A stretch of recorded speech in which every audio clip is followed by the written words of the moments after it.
One of the bigger stories, I'm sure a lot of your former teammates, peers in the league have gone into media. Yourself, you're in the media. Michael Jordan recently, it was announced he's going to get in the media too with the broadcast on the NBA on NBC. So what do you think Michael Jordan will add to the broadcast? Because a lot of fans now have seen him in The Last Dance, that other side that they didn't know about Michael Jordan, how he talks and how unfiltered he could be. So what do you think that will do to the broadcast side of things?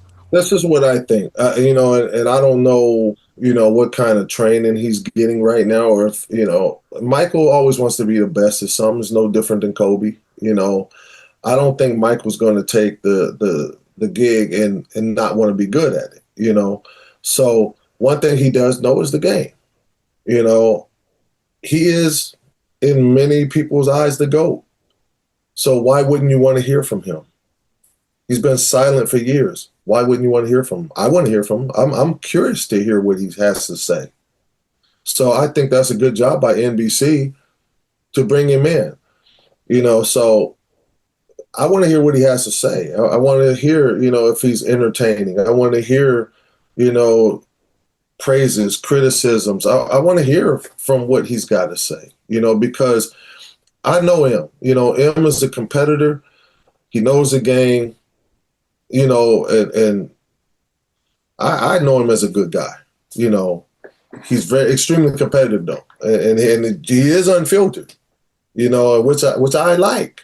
I like unfiltered. I like people that is going to keep you on your toes and you're not going to be too comfortable. You don't know what he's going to say. I like that because that's part of being entertaining. Charles Barkley is the same way. Yeah. He's entertaining. He's unfiltered. You never know what he's going to say. Shaq, same way. Never know what he's going to say. That's why they had to keep that show. Those two are entertaining. You never know what's going to come out of their mouth. It can be funny. It can be controversial. They can argue back and forth. They can be ready to fight, but they love each other. It's a show. It's entertaining. So I'm curious to see what Mike brings to the table because he has a lot to say. He's the GOAT, as I say again, in many eyes. I'm curious of what he's got to say. He's been, as I say again, he's been quiet for years. He's just been playing golf. I want to see what he has to say. So shout out to NBC for bringing him on.